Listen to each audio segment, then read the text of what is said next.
This year, this August 7th was our 30th wedding anniversary. And as I told both of you beforehand, I had this huge plan for my wife, and I took her to a very, very fancy Michelin star restaurant in Kilkenny, and I had arranged roses to be sent to the restaurant, which they had to keep, in fact, over the weekend because it was bank holiday weekend and the flower shop wasn't open and so on. So they'd done all of this, and I had to check if the flowers arrived. Yeah, they've arrived. And I still look nice. Oh, yeah, it's still beautiful. All that kind of stuff, and doing all this preparation and planning, and then at a moment during the meal, I'll give a nod, and then you bring in the roses, and the song will play, and we'll be listening to the ordinary music, and then we listen to our song, and I'm going to say, "Hey, listen to what they're playing." That was the plan. That was the plan. The reality. The reality was that all day, Ruth and I had been walking around Kilkenny, enjoying ourselves, and shopping and all that kind of stuff. And wherever I went, I'd say, "We're married 30 years today," and it was fine, no problem, until we got to the restaurant. And we'd only sat down, and the waitress came up to us, and the restaurant had arranged the most perfect and exquisite table because they had all of this in mind. They had us in a superb table. It was in a corner. There'd be loads of room for the flowers when they came out, because other tables were quite, compact and so on. We had this big table, and as soon as I saw it, I thought, they've aced this one.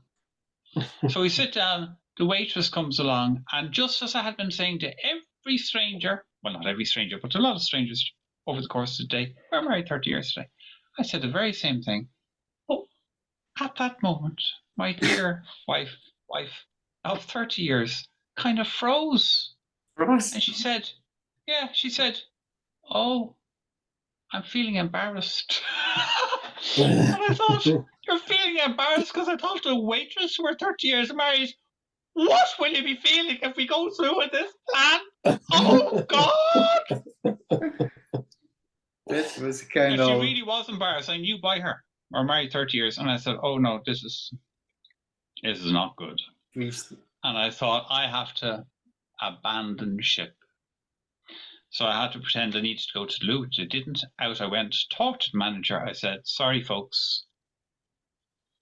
Forget about the flowers. We'll collect them on the way out. Forget about the music. She's feeling embarrassed." And so that massive plan, which had, like a military campaign had gone into it, was all abandoned. Cancelled. Anyway, well, that's the story.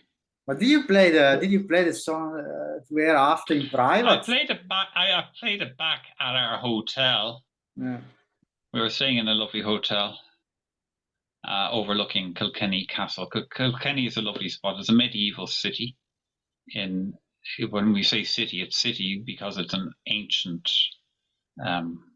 township, or not township. It's a city. It has city status, but as cities go, it's not like New York. It's quite small, but city because it's a medieval city, and it's a gorgeous spot.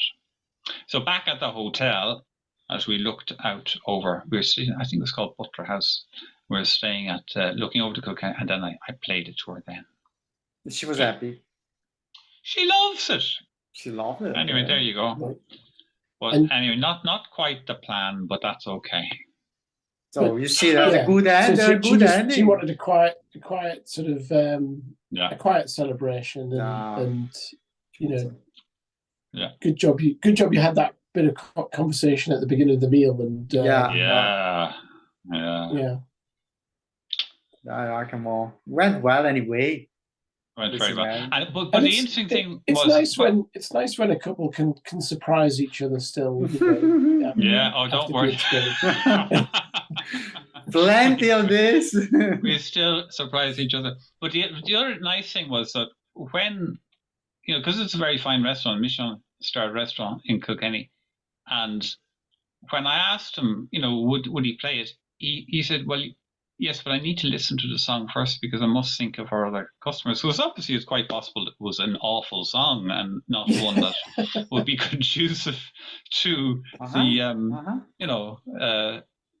digestion of his other guest. So they listen. And so I sent the manager the audio, and he got back to me straight away and he said, that's a very catchy song, which I thought that was a lovely kind of affirmation and endorsement.